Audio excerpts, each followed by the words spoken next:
Hello friends, welcome back to my channel. তো বন্ধুরা, আজকের আমরা এই ভিডিওটিতে একটি গুরুত্বপূর্ণ আপডেটস নিয়ে তোমার সামনে তুলে ধরতে চলেছি। আজকের আমরা এই ভিডিওটিতে একটি খুবই গুরুত্বপূর্ণ আপডেটস নিয়ে তোমার সামনে তুলে ধরবো, যেটা এত দিন আমরা ভাবছি যে কবে যে ভ্যাকান্সিটা বেরোবে। বন্ধুরা, অবশ্যই তোমরা বুঝতে পেরেছো, সেটা হচ্ছে কি WBHR-এর তরফ থেকে তোমাদের যে স্টাফ নার্স গেট 2 যে রিক্রুটমেন্ট বেরোতে চলেছে, এই রিক্রুটমেন্ট বেরোতে চলেছে কবে বা কবে বের হবে, এটা নিয়ে আজকের আমরা এই ভিডিওটিতে আলোচনার মূল বিষয় নয়। যখনই বেরোবে সেই সময়ের পরিস্থিতিটা ভেবে আজকে ভিডিওটিতে এক বিন্দু দেখার জন্য তোমাদেরকে অনুরোধ রইল, কারণ আজকের ভিডিওটি অন্য সকল ভিডিওর থেকে আজকের ভিডিওটি খুবই গুরুত্বপূর্ণ হবে। তার কারণ হচ্ছে WBHR তরফ থেকে যখন ফর্মটি বেরোবে এবং সেই সময়ের ভাবনাটা ভেবে আজকের আমরা এই ভিডিওটিতে আলোচনার মূল বিষয় হিসেবে তোমাদের সামনে তুলে ধরছি। বন্ধুরা, আজকের আমরা ভিডিওটির মধ্যে আলোচনা করব কবে থেকে এক্সপেরিমেন্ট কাউন্ট হচ্ছে এবং সেই সাথে সাথে ফর্ম ফিল আপের সময় কী আমাদেরকে প্রবলেম ফেস করতে হতে পারে এবং সেই সাথে সাথে যে ফর্ম ফিল আপ করবো সেই ফর্ম ফিল আপের সময় কী ডকুমেন্টস লাগবে অ্যাকচুয়ালি, সেই ডকুমেন্টসগুলো নিয়ে আলোচনা করব এবং ভেরিফিকেশনের সময় কী ডকুমেন্টস লাগতে পারে সেইগুলো নিয়ে আজকের আমরা এই ভিডিওটিতে ফার্স্ট টাইম যেটা তোমাদেরকে আমি অ্যাকচুয়ালি বলবো সেটা হচ্ছে, দেখো যে স্টাফ নার্স গেট 2 তোমাদের এত দিন চলে গেছে, এখনো পর্যন্ত তোমাদেরকে কোনো স্টাফ নার্সের ভ্যাকান্সি এখনো পর্যন্ত বের হয়নি। যেগুলো তোমাদেরকে আমি তোমাদের সামনে স্টেপ বাই স্টেপ তুলে ধরছি, এগুলো অ্যাকচুয়ালি ঠিক পার্মানেন্ট ভ্যাকান্সি নয়। কারণ অনেক রয়েছে, যেমন CIG রয়েছে, CIGA রয়েছে, এই সমস্ত যে ভ্যাকান্সিগুলো তোমাদের ওয়েস্ট বেঙ্গলের ডিপার্টমেন্টের থেকে তোমার সামনে তুলে ধরছি, এই ভ্যাকান্সিগুলো বেশিরভাগ রয়েছে যেটা কন্ট্রাকচুয়াল বেসিক হিসেবে। আমাদের স্টাফ নার্স গেট 2 যেহেতু পার্মানেন্ট হিসেবে সেটা এখনো পর্যন্ত তোমাদেরকে বেরোচ্ছে না, কারণ একটাই যে প্রবলেম এখন যেটাই সামনে রয়েছে সেটা হচ্ছে কি ওবিসি নিয়ে। ওবিসিটা ক্লিয়ার হয়ে যাবে, তবে ক্লিয়ার হয়ে গেলে তারপর দেখা যাবে যে আবার কোনো একটা সমস্যা এসে দাঁড়িয়ে গেছে। তো এটা নিয়ে তোমাদের সামনে বলছি না, কিন্তু স্টাফ নার্স গেট 2-র মেন সমস্যা হচ্ছে সেটা হচ্ছে এক্সপেরিমেন্ট তোমাদেরকে কাউন্ট কবে থেকে করা হবে, এটাই নিয়ে সবথেকে একটা গুরুত্বপূর্ণ পয়েন্ট। ঠিক আছে, অনেকের মনে ভাবনা রয়েছে যে আমাদের এক্সপেরিয়েন্স কবে থেকে কাউন্ট হবে। সেক্ষেত্রে তোমাদেরকে প্রত্যেক স্টুডেন্টের উদ্দেশ্যে বলবো, সেটা হচ্ছে কি, দেখো যে আমাদের এক্সপেরিয়েন্স কাউন্ট হয় অ্যাকচুয়ালি তুমি যে কোনো স্টেট থেকে পড়ে আসে না কেন, ওয়েস্ট বেঙ্গলে যখন তুমি রেজিস্ট্রেশনটি অ্যাপ্লাই করবে তাহলে সেক্ষেত্রে তোমাকে কাউন্ট করানো হবে। সেটা হচ্ছে তুমি জিএনএম কমপ্লিট হয়ে গেলে, জিএনএম কমপ্লিট হয়ে যাওয়ার পরে জিএনএমের কমপ্লিট হয়ে যাওয়ার পর থেকে তোমার এক্সপেরিয়েন্স কাউন্ট হবে ওয়েস্ট বেঙ্গলের বুকে। ঠিক আছে, অন্য কোনো স্টেটে যদি কোনো কাজ বাজ করো তাহলে সেখানে তোমাকে এক্সপেরিয়েন্স কাউন্ট হবে না। বন্ধুরা, অবশ্যই মাথায় রাখবে ভিডিওটি, তাই সেজন্যই তোমাদেরকে বানানো। তো যখন তোমার কমপ্লিট হয়ে যাবে, কমপ্লিট হয়ে যাওয়ার পর থেকে তোমার এক্সপেরিয়েন্স কাউন্ট হতে থাকবে ওয়েস্ট বেঙ্গলের যে কোনো প্রাইভেট এবং গভর্নমেন্টে কাজ করলেও সেখান থেকে তোমাকে কাউন্ট হবে। এবার আসছি আমরা একটি গুরুত্বপূর্ণ পয়েন্ট আজকে ভিডিওতে জানাবো, সেটা হচ্ছে ফর্ম ফিল আপ কেমনভাবে কী স্টেপ বাই স্টেপ ফর্মটি রয়েছে, সেটা ফর্মটি আমার ভিডিওর অন ছিল, তোমরা দেখতে পাবে। তাই নয়, ভিডিওটি শুরু থেকে শেষ পর্যন্ত অবশ্যই দেখবে। তাই সেই জন্য তোমাদেরকে বলছি যে ভিডিওটি খুবই গুরুত্বপূর্ণ হবে। এবার আসি যে আমরা স্টাফ নার্স গেট 2 যে অ্যাপ্লাই করব, সেই অ্যাপ্লিকেশন করার জন্যে আমাদের কি ডকুমেন্টস লাগবে অ্যাকচুয়ালি, বা ডকুমেন্টসগুলো আমাদেরকে আপলোড করতে হবে, সেগুলো একটু তোমার আপলোড করার জন্য বেশ অনেকগুলি ডকুমেন্টস লাগবে। সেক্ষেত্রে তোমাদেরকে ফার্স্ট টাইম যে ডকুমেন্টসটা আমি তোমাদেরকে বলবো সেটা হচ্ছে কি, দেখো যে এসেনশিয়াল যে সমস্ত ডকুমেন্টস থাকে সেগুলো হচ্ছে কি, সেই সাথে সাথে তোমার একটা বেশ ভালো পরিষ্কার পরিচ্ছন্ন একটা ভালো ফটো তোমাকে দেবে। সেটাকে যে কাজটি করতে হবে সেটা হচ্ছে কি, দেখো যখন তোমরা আপলোড করবে তাহলে সেক্ষেত্রে তোমাকে যে ফটোটাতে তুমি সাইবার ক্যাফ থেকে করো বা মোবাইল থেকে করো বা ল্যাপটপ থেকে করো, যেখান থেকে করো না কেন, আমি তোমাকে এটাই বলবো যে ফটোটা তুমি সেভ করবে সেই ফটোটা তুমি ভালো আগে পরিষ্কার পরিচ্ছন্ন করবে। ফার্স্ট টাইম 1 নম্বর পরিষ্কার পরিচ্ছন্ন করার পরে সেই ফটোটাকে ফটো বলে মানে রিজিউমে লিখে রাখবে, কারণ তোমাকে সুবিধা হবে। কারণ এখানে তোমাকে লাইফের ফার্স্ট টাইম তুমি ফর্ম ফিল আপ করছো এবং ফর্ম ফিল আপ করার তো সবথেকে গুরুত্বপূর্ণ পয়েন্ট, একটু যদি ফটোর জায়গায় তুমি যদি সিগনেচার করে দাও বা সঙ্গে তোমার ফটোর জায়গায় অন্য কারোর ফটো যদি তুমি অ্যাটাচ করে দাও, সেক্ষেত্রে তোমার ফর্মটা পুরোপুরিভাবে তোমার ক্যান্সেল হয়ে যাবে। তো সেই জন্য বলছি ফর্মটি ভালো করে পরিষ্কার পরিচ্ছন্নভাবে ফটো এবং সেই সাথে তোমাকে সিগনেচার লাগবে। বন্ধুরা, অনেকের মধ্যে তোমাদেরকে কোয়ারি হবে যে তুমি একটা ফটো তুললে সেই ফটোটা আবার 5 MB বেশি হয়ে গেল, তাহলে সেখানে তোমাকে আপলোড করা যাবে না। এখানে ফটো আপলোড করতে হবে জেপিজি ফরম্যাটে, এবং জেপিজি ফরম্যাট আছে এবং সেই সাথে পিএনজি ফরম্যাটে রয়েছে। এই সমস্ত পিডিএফ আকারে তোমাকে ফটোটি শিট করে, সেটা হচ্ছে 2 MB আকারে।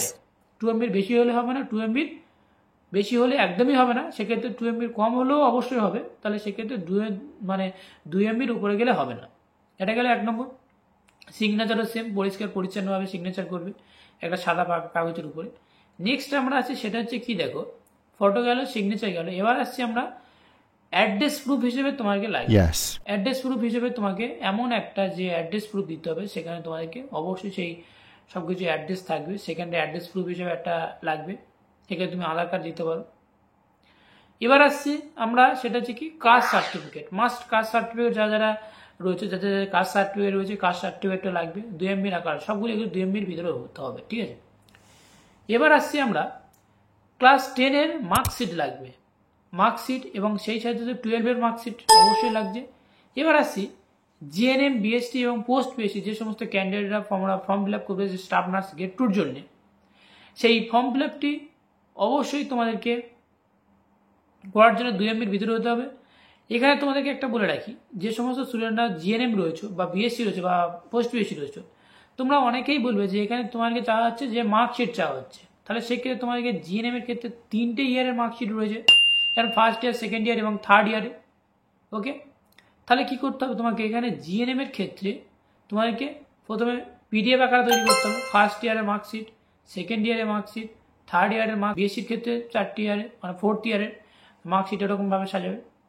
এবার আছে রেজিস্ট্রেশন সার্টিফিকেট, রেজিস্ট্রেশন সার্টিফিকেট হিসেবে তোমাকে এখানেও অ্যাটাচ করতে হবে। যেহেতু এখানে বলা হয়েছে ওয়েস্ট বেঙ্গলের তোমাকে রেজিস্ট্রেশন থাকতে হবে, অবশ্যই না হলে না রেজিস্ট্রেশন থাকলে তাহলে সেক্ষেত্রে তোমাকে এটা অ্যাপ্লাই করতেই পারবে না একদম। ওকে, এবার আসছি যে date of birth, date of birth তোমাকে লাগবে। ডেট অফ বার্থ হিসেবে তোমাকে এখানে যেটা অ্যাটাচ করতে হতে হবে সেটা হচ্ছে কি, দেখো যে মাধ্যমিকের অ্যাডমিট কার্ড তুমি এখানে ডেট অফ বার্থ হিসেবে দিতে হবে, আধার কার্ড দিলে তোমাকে এখানে হবেই না এটাই। এবার আছে কি ডিসেবিলিটি যেটা হচ্ছে লাগছে সেটা হচ্ছে কি এমএসসি বা কোনো কিছু ডিপ্লোমা থাকলে, ডিপ্লোমা করা থাকলে সেই সমস্ত, বা সিএনসি বা পাবলিসিটি অ্যাওয়ার্ড থাকলে, তাহলে সেগুলো তুমি এখানে অ্যাটাচ করতে পারো, সেটাও তোমাদেরকে লাগবে। যদি থাকে তাহলে তুমি এটা ফাইল করে রাখবে, নাহলে দরকার নেই। নেক্সট আছে সেটা হচ্ছে কি, দেখো সবথেকে গুরুত্বপূর্ণ এক্সপেরিমেন্ট হয়তো গভর্নমেন্টে থাকে তাহলে এক্সপেরিয়েন্স সার্টিফিকেট লাগবে, এবং সেই সাথে যদি প্রাইভেটে থাকে তাহলে অবশ্যই থাকবে। এখানে একটা গুরুত্বপূর্ণ টপিক তোমাদেরকে বলে রাখা দরকার, সেটা হচ্ছে কি, দেখো পিএসসি বা জয়েনিং লেটার এরকমভাবে এরকম কিছু দিলে তোমাকে সেই সাথে এক্সপেরিমেন্ট কাউন্ট হবে না, একদম পুরোপুরি হবে না। এক্সপেরিমেন্ট জায়গায় তোমার যদি পিএসসি বা তোমার জয়েনিং লেটার দেওয়া হয় তাহলে সেক্ষেত্রে হবে না। এক্ষেত্রে সেক্ষেত্রে স্টিল ওয়ার্কিং এক্সপিরিয়েন্স সার্টিফিকেট দিতে হবে, স্টিল ওয়ার্কিং এক্সপিরিয়েন্স সার্টিফিকেট তোমাকে দিতেই হবে। ওকে, এগুলো গেলে তোমাদেরকে ডকুমেন্টস অ্যাটাচ করার জন্য লাগবে। এবার আমরা আসছি বন্ধুরা, এবার একটি আমরা ব্যাকে যাব ফিরে, যেমন 2022-এ যে রিক্রুটমেন্টটি হয়েছিল সেই রিক্রুটমেন্টের আমরা একটু প্রসেসটা দেখে নেব। বন্ধুরা তোমরা অবশ্যই দেখতে পাচ্ছ, আমি 2022-এর যে রিক্রুটমেন্ট বেরিয়েছিল government of West Bengal health recruitment বোর্ডের তরফ থেকে যে নোটিশটা তোমাদের সামনে প্রোভাইড করা হয়েছিল, 2022-এ যে সমস্ত ক্যান্ডিডেটরা তোমরা জব পেয়েছিলে, এবং 2025 সালে আমরা দাঁড়িয়ে তাহলে সেক্ষেত্রে আমাদের ভ্যাকান্সি লেভেলটা কেমন হতে পারে অ্যাকচুয়ালি আমি তোমাদেরকে দেখিয়ে দেবো। তারপরে আমরা স্টেপ বাই স্টেপ এগিয়ে যাব আমাদের নেক্সট আপডেটের দিকে। বন্ধুরা তোমাদেরকে একটাই ভিডিওটি বানানোর উদ্দেশ্য আমার, তোমরা স্টেপ বাই স্টেপ দেখতে থাকো, কারণ ক্যান্ডিডেট যেহেতু যতই দেরি হবে আমাদের ক্যান্ডিডেটের সংখ্যা ততই বাড়বে। তো সেজন্য তোমাদের একটি ক্লুভাবে তোমাদেরকে দিয়ে রাখছি যাতে তোমাদেরকে সুবিধা হয় অ্যাকচুয়ালি, ঠিক আছে। এবারে তোমরা দেখতে পাচ্ছ যে স্টাফ নার্স গ্রেড 2 যে 2022-এ যেই রিক্রুটমেন্টটি বেরিয়েছিল, এই রিক্রুটমেন্টের একটি যেটা বেরিয়েছিল রিক্রুটমেন্টের টোটাল এখন ভ্যাকান্সি ছিল 6092টি ভ্যাকান্সি ছিল। এখানে তোমরা দেখতে পাচ্ছ যে পোস্ট বেসির ক্ষেত্রে এখানে ফিমেল ক্যান্ডিডেটের জন্য ক্ষেত্রে তোমাদের এখানে টোটাল যে ভ্যাকান্সিটি ছিল 181টি টোটাল ভ্যাকান্সি ছিল পোস্ট বেসির ক্ষেত্রে। মেল ফিমেল এখানে টোটাল দেওয়া হয়েছে, এখানে তোমাদেরকে দেওয়া হয়েছে এখানে শুধু হচ্ছে তোমাদেরকে পোস্ট বেসির ক্ষেত্রে শুধু ফিমেলদের জন্য, ঠিক আছে। বিএসসির জন্য সেটাও ফিমেলদের ক্ষেত্রে বেরিয়েছিল। এবার তোমরা এখানে ক্যাটাগরি অনুযায়ী তোমরা দেখতে পাচ্ছ এবং বিএসসির ক্ষেত্রেও সেম তোমরা এখানে দেখতে পাচ্ছ। এবার আমরা আসি জিএনএমের ক্ষেত্রে। জিএনএমে যেহেতু মেল এবং ফিমেল নেওয়া হচ্ছে, তাহলে জিএনএমের ক্ষেত্রে আমাদেরকে টোটাল যে ভ্যাকান্সির ফিমেলদের ক্ষেত্রে বেরিয়েছিল 3183টি এবং মেলদের ক্ষেত্রে এখানে টোটাল ভ্যাকান্সি বেরিয়েছিল 425টি। টোটাল এখানে ভ্যাকান্সি ছিল জিএনএমের ক্ষেত্রে। এখানে তাহলে টোটাল এখানে আমাদের জিএনএমের ক্ষেত্রে মেল এবং ফিমেল দোনো এখানে ক্ষেত্রে 3608টা টোটাল এখানে ভ্যাকান্সি ছিল। ঠিক আছে, এবার আসছি আমাদের ক্যাটাগরির ক্ষেত্রে। তোমরা মেলদের ক্ষেত্রে ইউআর ক্যাটাগরি 129টি, এসসির ক্ষেত্রে 161টি, এসটির ক্ষেত্রে 42টি এবং ওবিসি এ ক্ষেত্রে 67, ওবিসি বি ক্ষেত্রে 19 এবং পিডব্লিউডি ক্ষেত্রে 7 টোটাল এখানে ভ্যাকান্সি ছিল। বন্ধুরা, এবার আসছি আমরা আরও একটি গুরুত্বপূর্ণ পয়েন্টের ক্ষেত্রে। যেহেতু আমাদের অনেকের মধ্যে কোয়ারি হতে পারে এই যে ফর্মটি বের হবে, এই ফর্মটির আমাদের ফিল আপ করার জন্য যে টাইমটা আমরা হাতে পাবো সেই টাইমটা কতদিন হতে পারে। 2022-এর লাস্ট আমাদেরকে ফর্ম ফিল আপ বেরিয়েছিল, তাহলে সেক্ষেত্রে সেখানে তোমাদেরকে কি বলা হয়েছে একটু দেখে নেবো আমরা। তোমরা এখানে দেখতে পাচ্ছ 9/12/2022 এই যে ভ্যাকান্সিটি বেরিয়েছিল, ভ্যাকান্সিটির টাইম দেওয়া ছিল 23/12/2022। ওকে, তাহলে এখানে আমরা হাতে পাচ্ছি টোটাল 9 থেকে 10 দিন বা 11 দিন এরকম সামথিং কিছু একটি পাচ্ছি আমরা। অবশ্যই বুঝতে পারছো তোমরা জাস্ট শুধু তোমরা 1 সপ্তাহ টাইম তোমরা পাবে এই যে ভ্যাকান্সিটি অ্যাপ্লাই করার জন্য, অবশ্যই তোমরা মাথায় রাখতে হবে। এবারে আসছি আরও একটি ডিপভাবে তোমাদেরকে একটু আলোচনা করব।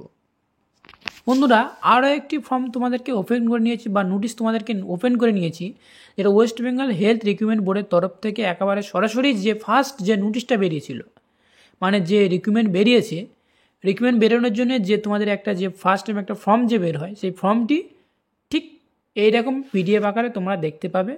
wbhrb.in এই যে www.wbhrb.in এই যে ওয়েবসাইটটা তোমাদেরকে দেওয়া হয়েছে এখানে, এই যে ওয়েবসাইটে তোমরা এখান থেকে দেখতে পেয়ে যাবে বা এই নোটিশটা তোমরা ডাউনলোড করতে পেরে যাবে।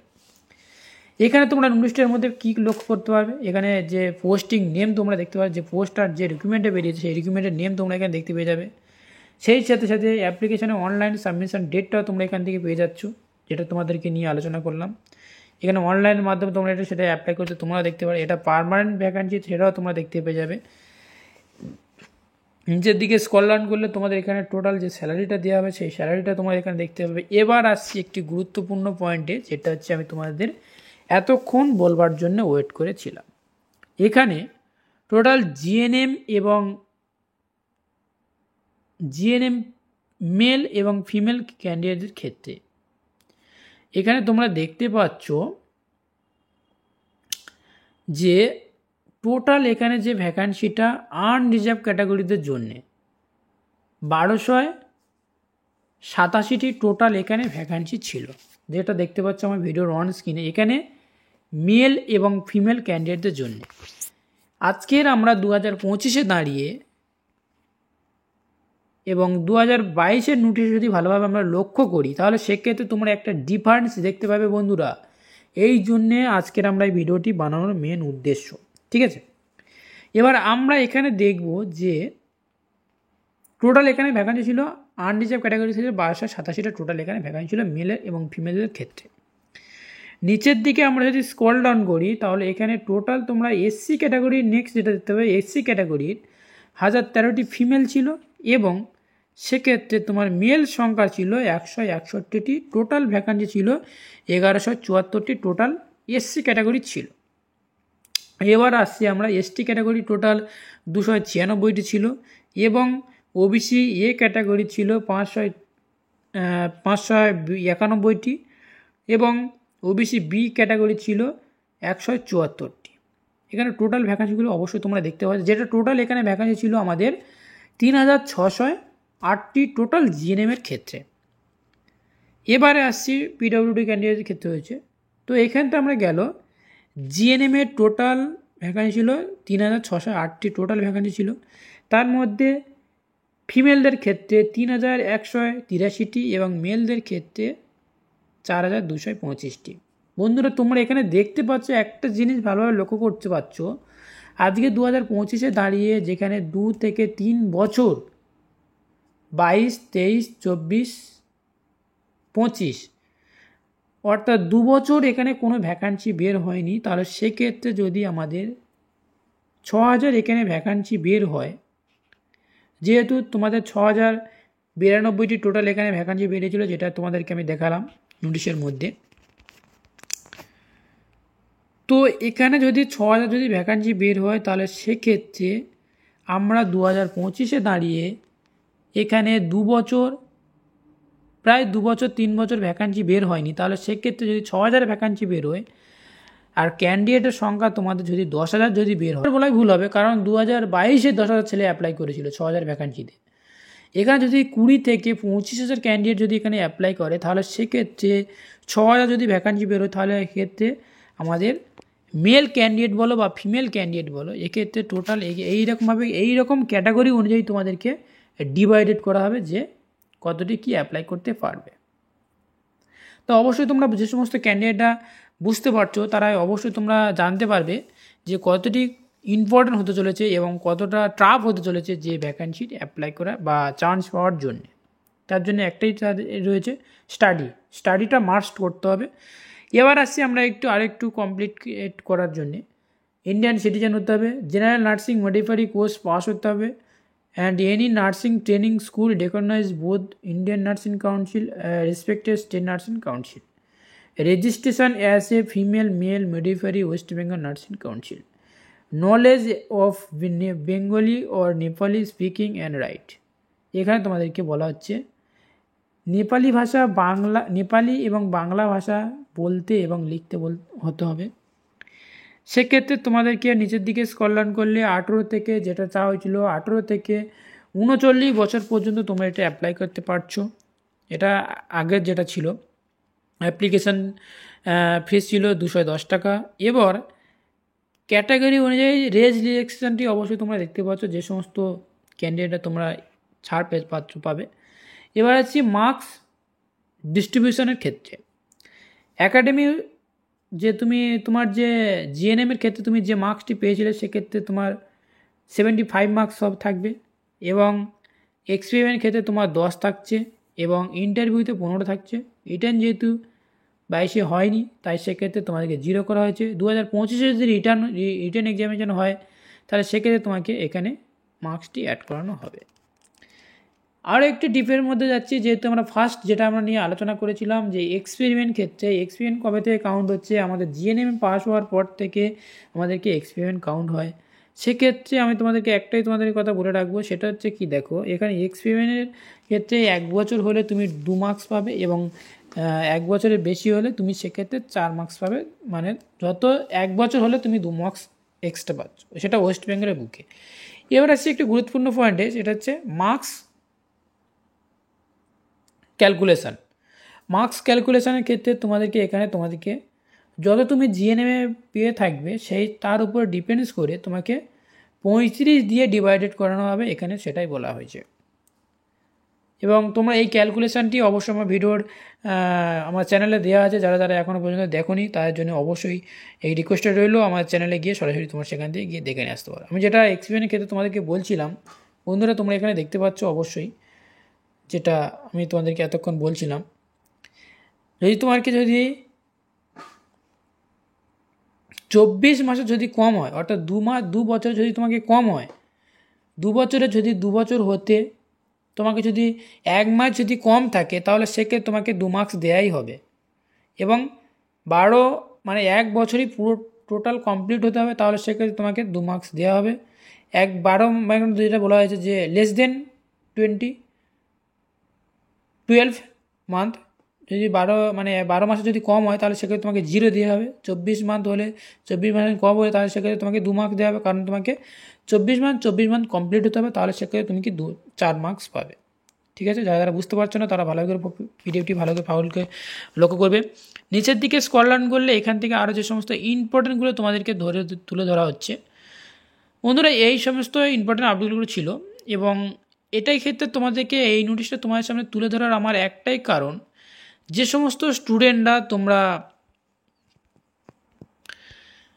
এই যে ভাবছো যে কবে ভ্যাকান্সি বেরোবে, ভ্যাকান্সি বেরোনোর থেকে এই যে ছোটো খুঁটিনাটি আপডেটগুলো তোমাদেরকে খুবই জানা খুবই দরকার। কারণ তোমরা যখনই কোনো ভ্যাকান্সিটা একটা বেরিয়ে যাবে, তোমাদের মাথার মধ্যে এতদিন ভ্যাকান্সি বেরোয়নি, এতদিন ভ্যাকান্সি বের হয়নি, তাহলে সেক্ষেত্রে আমরা এবারে কী করব, কোন ডকুমেন্টসগুলো লাগবে, কীভাবে ফর্মটি ফিল আপ করবো, সেটাও তোমাদেরকে দেখাবো। চলো একটু স্টেপ বাই স্টেপ তোমাদেরকে। তো বন্ধুরা, তোমরা এখানে দেখতে পাচ্ছ যে আমরা অনলাইনে যেভাবে আমরা ফর্মটি ফিল আপ করবো তার 4টি স্টেপ থাকবে, যেটা আমার ভিডিওর অন স্ক্রিনে দেখতে পাচ্ছি এখানে। First step, second step, third and fourth step. যেহেতু বন্ধুরা আমার এটা স্ক্রিনশটের মানে একটা ফটো থেকে তোমাদেরকে ভিডিওটি করছি, তাই ফুলফিলভাবে তোমাদেরকে সমস্যা হতে পারে, একটু সমস্যা হতে পারে, তো ডোন্ট মাইন্ড। ফার্স্ট টাইম তোমরা এখানে দেখতে পাচ্ছ যে তোমাকে একটা ফার্স্ট টাইম 1 নম্বর স্টেপে তোমাকে এখানে লগ ইন করতে হবে, ইমেল আইডি, মোবাইল নম্বর, এবং তুমি যার জন্যে তুমি এখানে অ্যাপ্লাই করছো, যে স্টাফ নার্স গেট 2, সেটা তোমাকে এখানে সিলেক্ট করে রেজিস্ট্রেটটি কমপ্লিট করতে হবে। সেকেন্ড স্টেপে আসার পরে তোমাকে এখানে ফাদার্স নেম, মাদার্স নেম, সেই সাথে এখানে তোমাকে জেন্ডার সিলেক্ট করতে হবে। জেন্ডার সিলেক্ট করে তারপরে তোমাকে এখানে ম্যারিড স্ট্যাটাস সিলেক্ট করতে হবে, সিঙ্গেল আছে এরকমভাবে তোমাকে স্টেপ বাই স্টেপ সিলেক্ট করতে হবে। তারপর তোমাকে এখানে আসছে প্রেজেন্ট অ্যাড্রেস জায়গায় তোমাকে তারপর আসছে স্টেট সিলেক্ট করতে হবে, তারপর সাব ডিভিশন, তারপর পুলিশ স্টেশন, তারপর আসিস আমরা, তারপর ভিলেজ, তারপর পিন, তারপর ডিস্ট্রিক্ট তোমাকে এখানে সিলেক্ট করতে হবে। ডিস্ট্রিক্ট সিলেক্ট করার পরে তারপরে তোমাকে এখানে ব্লক সিলেক্ট করতে হবে, তারপর হচ্ছে ওয়ার্ড নম্বর তোমাকে সিলেক্ট করতে হবে, তারপর পোস্ট অফিস সিলেক্ট করতে হবে। তারপরে আমরা নিচের দিকে যদি আমরা একটু স্ক্রল ডাউন করি, তাহলে সেক্ষেত্রে তোমরা এখান থেকে দেখতে পেয়ে যাবে ফটো এবং সিগনেচার তোমাকে এখানে আপলোড করতে হবে, যেটা আমি তোমাদেরকে এতক্ষণ তোমাদের বলছিলাম, পিএনজি, জেপিজি, জেইপিজি ফরম্যাটে ম্যাক্সিমাম 2 MBর ভিতরে তোমাকে হতে হবে, অবশ্যই 2 MBর ভিতরে। তো এবার আসছে আরও নেক্সট যেটা আছে, সেটা হচ্ছে কি দেখো, এটা ছিল সেকেন্ড স্টেপে কোনো ঠিকঠাকভাবে তোমাদেরকে হয়ে যাবে। থার্ড স্টেপে আসার পরে জাস্ট একটাই কাজ করতে হবে, এখানে কাজ সিলেক্ট করতে হবে, যে কাজটি হবে তাহলে সেই কাজটি তোমাকে এখানে সিলেক্ট করে তোমাকে সিলেক্ট করতে হবে। তারপরে এখানে তোমাকে পিডব্লিউডি যদি ক্যান্ডিডেট হয়, যদি হচ্ছে কি হ্যান্ডিক্যাপ যদি ক্যান্ডিডেট হয়, তাহলে সেক্ষেত্রে ইয়েস অর নো তোমাকে সিলেক্ট করতে হবে, যেহেতু আমাদেরকে কোনো নয়, তাহলে সেক্ষেত্রে নিয়ত ক্লিক করে তোমাকে সেভ অপশান করে দিলে সেভ হয়ে থাকবে, এবং প্রসিড অপশানে ক্লিক করলে প্রসিডে ক্লিক করার পরে তোমাকে প্রসিড নেক্সট পেজে তোমাকে এগিয়ে যাবে, যেখানে আমরা ফোর্থ স্টেপে যাব। বন্ধুরা, তোমরা এখানে দেখতে পাচ্ছ যদি আমি কাজ সিলেক্ট করি, তাহলে সেক্ষেত্রে তোমাদেরকে এখানে একটাই যদি একটা লেখা আসবে, সেটা হচ্ছে কি দেখো, যে এখানে সার্টিফিকেট নম্বর, ইস্যু হিউম্যান, সেক্ষেত্রে ইস্যু ডেট, এবং সেক্ষেত্রে ডকুমেন্টসটি আপলোড করতে হবে। এটাই ছিল কাস্টের ক্ষেত্রে। এবার বন্ধুরা, সবথেকে গুরুত্বপূর্ণ পয়েন্ট হিসেবে ফোর্থ স্টেপে আসার পরে তোমাদের ঠিক এরকম এডুকেশনাল কোয়ালিফিকেশান হিসেবে চাওয়া হবে এক্সামিনেশানের নেম, সেকেন্ড, থার্ড, এবং ফার্স্ট, সেকেন্ড, থার্ড, মাধ্যমিক, উচ্চ মাধ্যমিক, এবং জিএনএম হলে জিএনএম, বিএসসি হলে বিএসসি, এই সমস্ত আপলোড করতে হবে তোমাকে। এই জায়গাটা তোমাকে ইউনিভার্সিটির নেম তোমাকে দিতে হবে, স্টেট নেম দিতে হবে, অবটেন মার্ক তুমি কত মার্কস পেয়েছিলে, ফুল মার্কসের জায়গায়, এবং পার্সেন্টটা অটোমেটিকলি তোমাকে এখানে নিয়ে নেবে। এবং নিচের দিকে স্ক্রল ডাউন করলে তোমরা এখান থেকে দেখতে পাবে যেটা হচ্ছে ডিসেবিলিটি কোয়ালিফিকেশান। এখানে তোমার বলেছিলাম না, এমএসসি কোনো ডিপ্লোমা করা থাকলে এমএসসি বা ডিপ্লোমা, সিএনসি, এবং সেই সাথে আরও যেটা তোমাদেরকে বলেছিলাম পাবলিকেশান অ্যাওয়ার্ড যদি পেয়ে থাকো, তাহলে সেক্ষেত্রে তোমাকে এখানে দিতে হবে। এবং নিচের দিকে আরেকটা যেটা দেখতে পাবে, সেটা হচ্ছে কি দেখো, এখান থেকে তোমাকে এক্সপেরিমেন্ট, যেহেতু তো এক্সপেরিমেন্টের ক্ষেত্রে ইয়েস অপশানে ক্লিক করতে হবে, এবং হচ্ছে ডিসেবিলিটি এক্সপিরিয়েন্স যেটা তোমাকে দিতে হবে, প্রাইভেট বা গভর্নমেন্টে তোমার দিতে হবে, সেক্ষেত্রে তোমাকে নাম দিতে হবে, অর্গানাইজেশন নেম দিতে হবে, পিরিয়ড তুমি কত থেকে কত, এই জায়গায় তোমাকে ইয়ার এবং মান্থ দিয়ে, এবং সেই সাথে যেটা তোমার বলেছিলাম যে still working experience certificate upload করে অ্যাড রোতে এখানে রো থাকবে, অ্যাড রোতে ক্লিক করলে তোমাকে অ্যাড হয়ে যাবে। বন্ধুরা, এতটুকুই জানানো ছিল আজকের এই ছোট্ট ভিডিওটির মাধ্যমে। জানি আমি ফর্মটাই লাস্টে যে ফর্ম ফিল আপটি, অবশ্যই এটা আমার ফর্ম ফিল আপের সময় আমার একটা স্ক্রিনশট মারা, যেহেতু তো সেই জন্যে আমি তোমাদেরকে একটু ঠিকঠাকভাবে বোঝাতে পারলাম না। আজকে ভিডিওটি এই পর্যন্ত ছিল। আর ভিডিওটির উপর কারো যদি কোনো মন্তব্য থাকে, আর এই ভিডিওটির উপর কারো কিছু যদি জানার থাকে, আর যদি জানার থাকে, তাহলে সেক্ষেত্রে তোমরা কমেন্ট করতে ভুলবো না, আর বন্ধুদের সাথে প্রচুর পরিমাণে শেয়ার করবে। আজকের ভিডিওটি এতটুকু।